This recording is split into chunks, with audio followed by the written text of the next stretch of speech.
institusi pemerintahan mau dibakar, dia semakar, bikin kerusuhan, bawa bom molotov, ya kan? Tidak ada LSM yang ribut soal bom molotov. Oh, banyak yang ada yang protes menyampaikan, banyak Pak yang protes. Banyak yang protes. Come on, sudahlah. Banyak yang protes. Jujur, buka rekam jejaknya, rekam digitalnya. Tetapi untuk dalam round satunya kita cukupkan dulu ya. Enggak, biar aja. Saat Prabowo bicara soal bom Molotov dan Najwa mengklaim banyak LSM yang mengecamnya, saya itu tidak langsung percaya ya teman-teman. Saya telusuri setiap rilis pers, setiap berita resmi dari kerusuhan Agustus Kelabu pada tanggal 25 sampai dengan 28 Agustus kemarin. Dan saya menemukan satu lubang besar yang sengaja ditutupi di sini. Apakah Najwa benar-benar mengarang data di depan Presiden dan rakyat Indonesia demi menyelamatkan muka dari LSM-LSM tersebut? Saya sudah membedah jejak digitalnya dan hasilnya, jujur ya teman-teman, ini sebenarnya cukup mengejutkan.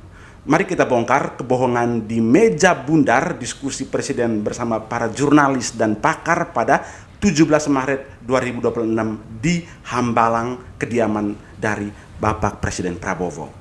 Najwa memulai pertanyaan sensitif ke Prabowo, yakni ada dugaan keterlibatan TNI, oknum TNI dalam kasus penyiraman air keras terhadap aktivis Kontras Andri Yunus. Ini bukan sekedar tindak kriminal Pak Presiden, tetapi ini serangan terhadap demokrasi, serangan terhadap pembela HAM. Saya ingin tahu posisi Bapak, apakah setuju dengan penilaian itu Pak? Ya pastilah. Ini terorisme, iya kan? Tindakan biadab, harus kita kejar, harus kita usut. Harus kita usut. Sampai ke bukan hanya pelaku lapangan, tapi apakah siapa yang nyuruh, siapa yang nyuruh, siapa yang bayar. Termasuk apabila ternyata yang melakukan itu aparat negara, Pak? Ya jelas dong. Oke teman-teman, kita sampai di sini. Sikap Prabowo sangat jelas ya. Dia tidak ingin menutupi kasus ini, bahkan mendukung pengusutan sampai ke level aktor intelektualnya. Dengan kata lain, Pak Prabowo tak hanya mengutuk, tapi juga ingin membuka siapa yang memberi perintah atau membayar jika memang ada oknum TNI yang terlibat. Yang berseragam, tidak akan dilindungi, tidak akan ada impunitas. Tidak akan. Bapak menjamin itu, Pak? Saya menjamin. Tapi sebaliknya, kalau ini provokator yang bukan dari pemerintah, bukan dari aparat, jelas kita harus usut kok. Ya. Pola yang terjadi selama ini, kasus-kasus teror itu berulang dan tidak pernah terungkap sampai yang memberikan perintah, sebatas di pelaku lapangan. Spesifik Pak, saya mau menyebutkan, ini yang terjadi selama setahun terakhir Pak. Ada yang tadi Bapak sebutkan, wartawan Tempo, Francisca Kristi Rosana, ada Tio Ardianto, ada Ramon Doni Adam, ada Firindian Aurelio, ada Sheryl Anavita, ada Iqbal Damanik, ada Zainal Arifin Mohtar. Latar belakang mereka Pak Presiden semuanya beragam, tetapi kesamaannya adalah semuanya kritis menyampaikan pandangan di muka publik.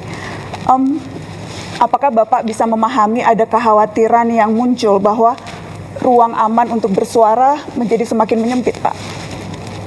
Saat Najwa menyampaikan data-data ini, dalam persepsinya, kasus yang dialami Andri Yunus memiliki kesamaan dengan kasus-kasus yang dialami orang-orang yang dia sebut sebelumnya. Jadi di sini Najwa itu curiga kasus Andri Yunus ini adalah bagian dari pembungkaman kebebasan berpendapat seperti yang dialami oleh teman-temannya pada waktu-waktu sebelumnya. Pertanyaan ini penting ya teman-teman, karena dari sinilah kita mengetahui sikap atau posisi Najwa dalam perdebatan dengan Pak Prabowo. Anda merasakan, apakah dibandingkan dengan banyak negara, apa kita batasi nggak? Ada yang merasakan, coba lihat, kita batasi nggak? TikTok, fake news, hoax, kebohongan yang disiarkan tiap hari. Coba Anda lihat, coba bandingkan sama negara lain. Karena yang terjadi adalah dampaknya yang kita lihat Pak, mereka yang bersuara kritis. Iya, tapi kadang-kadang ada orang, Mbak Nana, kita ini bukan anak kecil, kita sudah hidup lama. Kadang-kadang kan ada peristiwa yang justru dibuat seolah, Anda ngerti ya, Itu namanya provokasi. Itu ada di buku mana, nak? Ada di buku intelligence, ada itu. Itu namanya false flag operation. Iya kan? Melakukan aksi teror seolah yang lakukan orang Palestina. Tapi yang lakukan bukan orang Palestina, yang lakukan Mossad. Itu terjadi. Operasi bendera palsu atau false flag operation itu pernah kita bahas ya teman-teman dalam konten-konten sebelumnya. Tak hanya dalam kasus air keras, operasi bendera palsu juga terjadi dalam perang Iran versus Israel saat ini. Salah satu contohnya adalah serangan ke pangkalan militer Inggris di Siprus. Media barat mengklaim itu serangan Iran, tapi faktanya Inggris membantah itu adalah rudal dari Iran. Dalam konteks air keras, Prabowo juga ingin mengatakan bahwa pelakunya seakan-akan dari pemerintah, apalagi ada dugaan oknum Bais TNI. Tapi sebenarnya diperintah atau diskenariokan oleh orang-orang yang berada di luar pemerintah atau kaki tangan dari para provokator. Sebetulnya Anda paham ya? Iya. Jadi sama juga ini. Ini mau mengarah bahwa rezim kita otoriter. Sebetulnya Iya kan? spekulasi-spekulasi itu muncul karena ketidakadaan jawaban Pak Presiden. Jadi kerap kali kasus-kasus yang terjadi ini berhenti begitu saja, tidak terselesaikan. Sehingga kemudian muncullah begitu persepsi publik bahwa wah kalau ini tidak selesai berarti ini ada unsur negara yang bermain dan sebagainya. Karena, saya karena tidak ada jawaban maka kemudian saya ingin menjamin, saya ingin membangun Indonesia yang beradab, ya. Itu cita-cita saya. Saya ingin membangun pemerintah yang bersih. Saya ingin punya polisi yang bersih, jaksa yang bersih, intelligence yang bersih. Anda tahu, saya mau tanya sekali lagi ya, saya ini korban juga. Tapi saya itu berpikir yang besar. Concern rakyat, pangan, energi, benar nggak? Dengan perang, harga pangan bisa naik. Tapi saya mau tanya, ini bulan Ramadan, harga pangan terkendali atau tidak? I think we are doing a good job. Jadi percayalah, saya tidak akan mengizinkan hal-hal seperti itu terjadi. itu yang ingin kami dengar Pak. Iya, percayalah, saya dipilih oleh rakyat untuk membela rakyat. Prabowo sangat tahu arah dari pertanyaan Najwa dan di sini ia langsung mengkantarnya dengan memberi jaminan bahwa hal tersebut seharusnya tidak terjadi.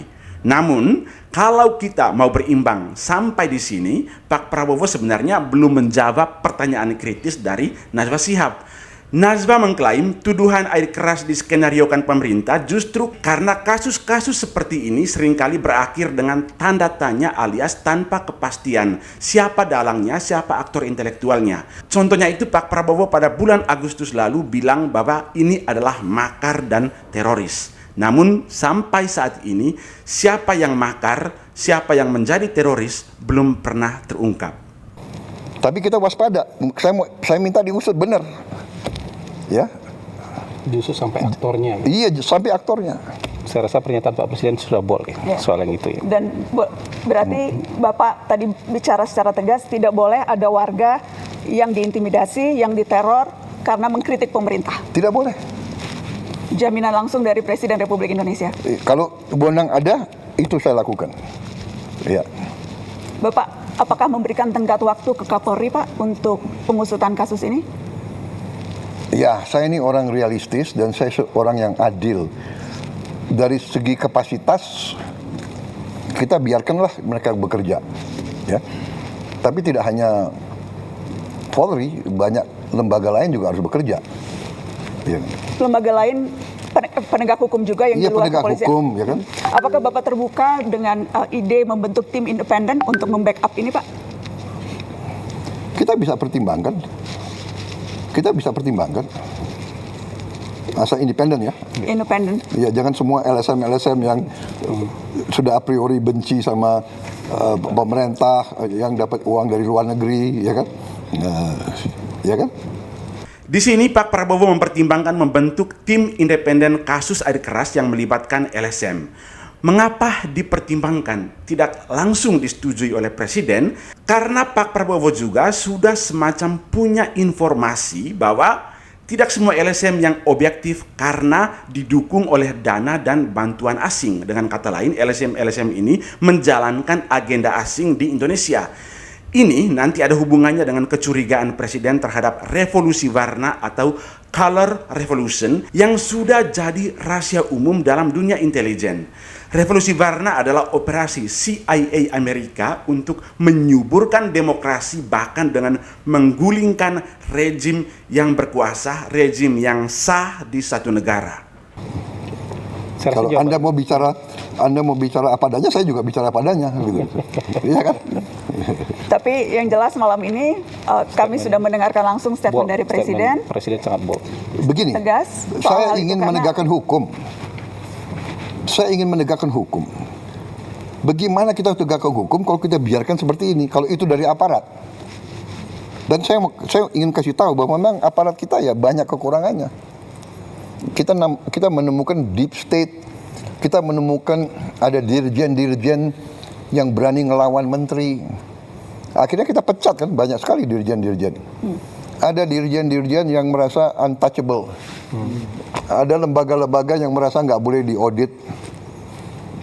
Ini pekerjaan tidak ringan. Tapi kan saya tidak mau sedikit-sedikit mengeluh atau sedikit-sedikit mencari simpati rakyat. Ya ini pekerjaan saya dilantik untuk itu, saya bersihkan. BUMN saya sedang bersihkan.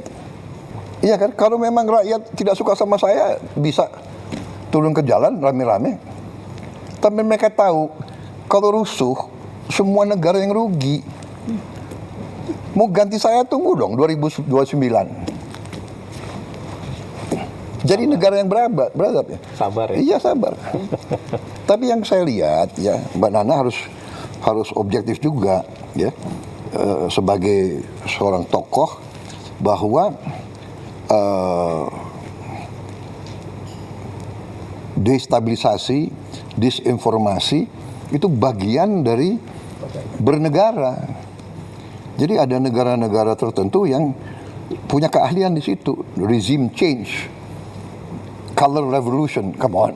Masa Anda nggak pernah baca, nggak pernah lihat, ya kan? Asia Tengah. Apakah Bapak membaca kritikan-kritikan yang dilontarkan baik oleh pengamat yang Bapak sebut tidak patriotik seperti tadi pertanyaan Mbak Eno, atau dari orang-orang yang memang selama ini kritis terhadap pemerintah, itu semuanya bermuara pada keinginan untuk regime change, Pak Presiden?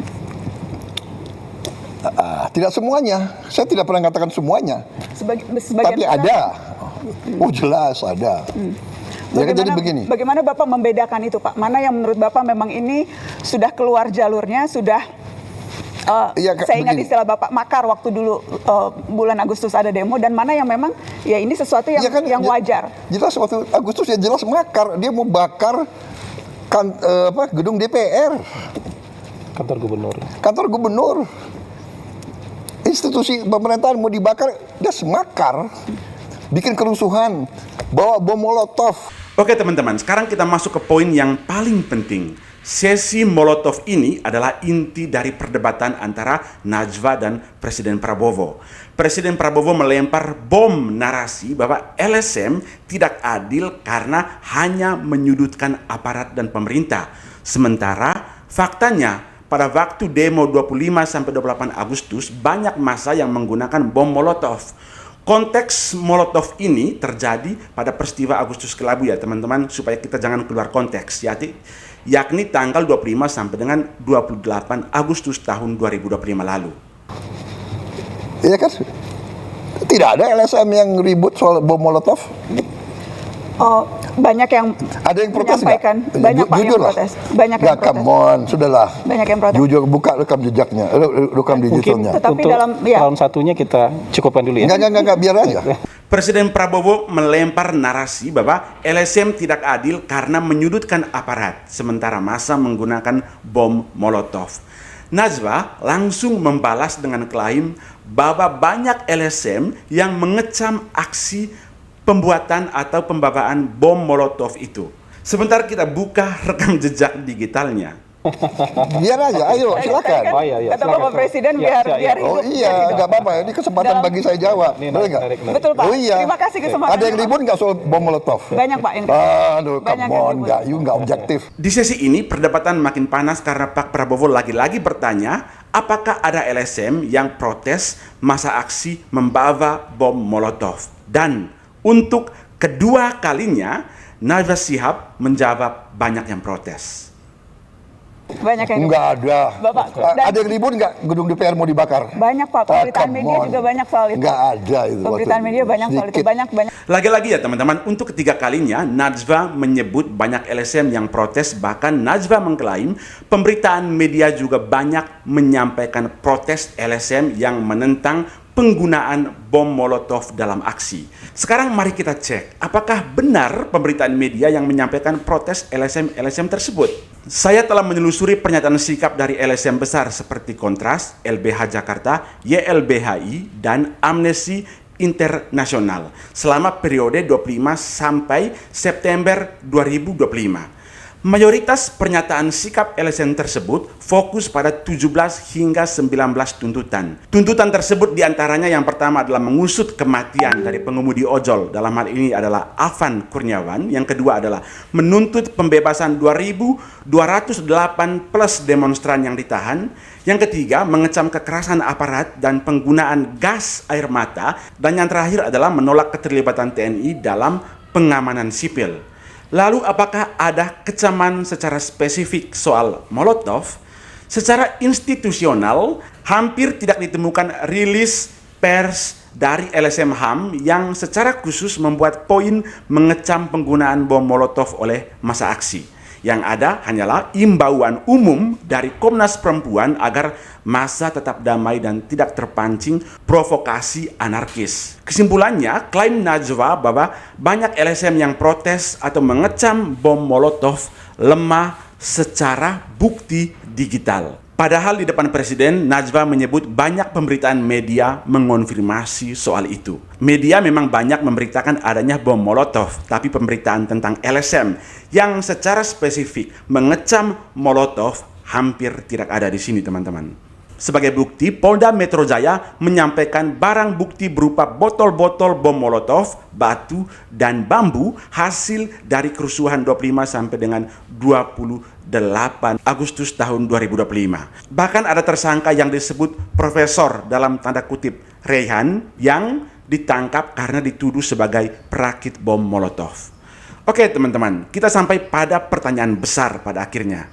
Mengapa Najwa Shihab melakukan kebohongan itu?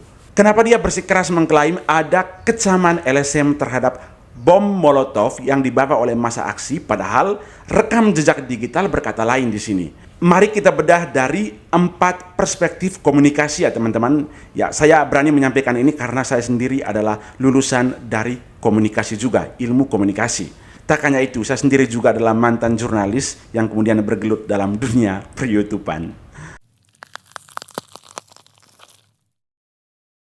Yang pertama, mengapa Najwa berbohong? Karena ada perspektif retorika dalam debat ya teman-teman. Dalam debat bertekanan tinggi, apalagi dalam meja bundar yang berhadapan langsung antara Najwa dan Presiden Prabowo, maka mengakui kesalahan atau titik lemah lawan adalah bunuh diri secara public opinion atau secara perspektif publik.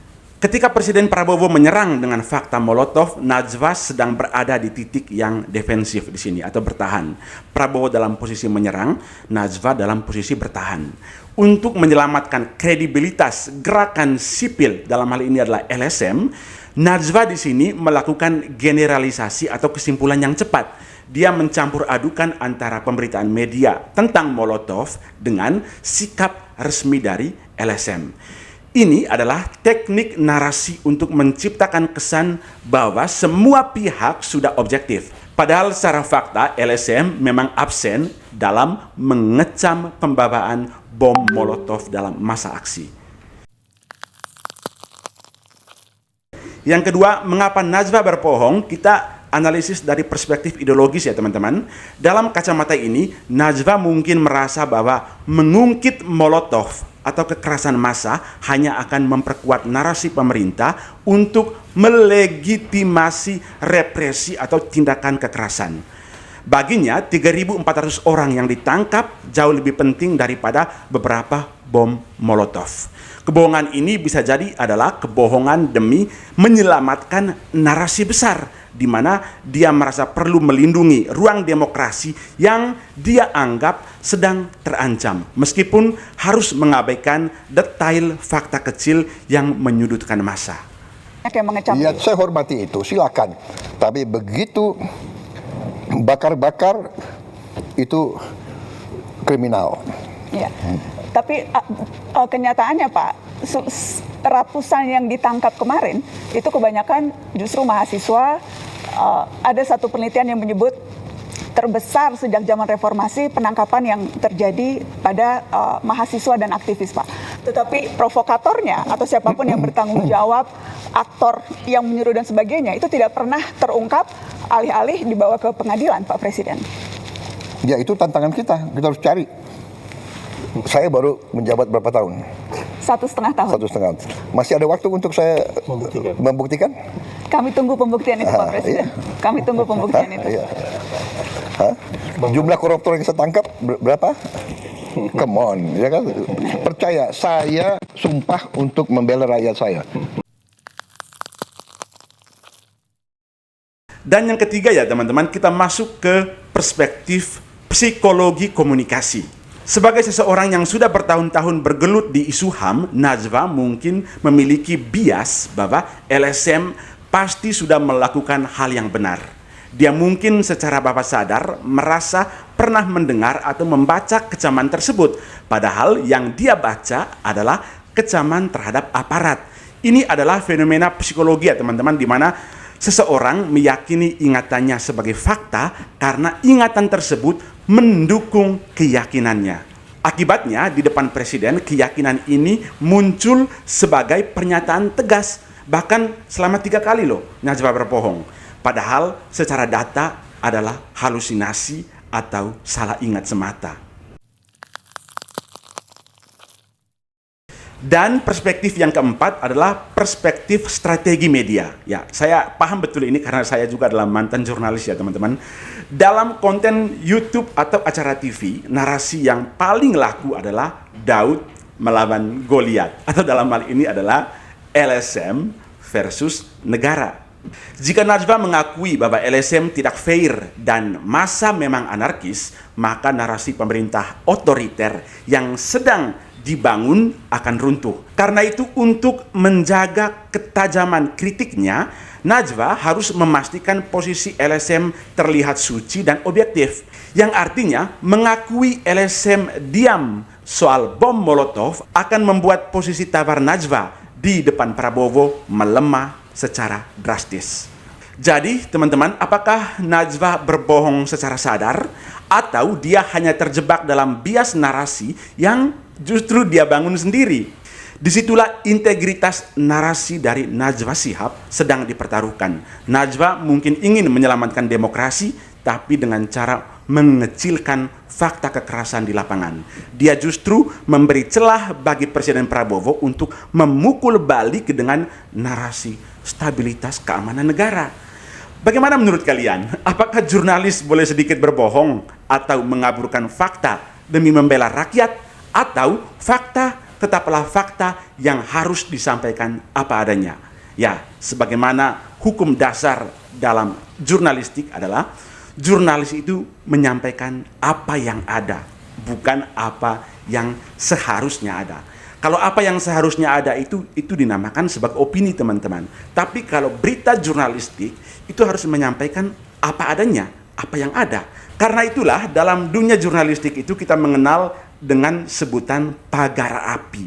Sekali lagi, pagar api. Pagar antara berita dan opini. Berita dan opini tidak boleh dicampur adukan. Ini adalah perspektif saya ya teman-teman dalam melihat perdebatan ini. Dan jika teman-teman memiliki pandangan yang berbeda, tuliskan argumenmu di kolom komentar. Terima kasih, sampai jumpa di konten selanjutnya.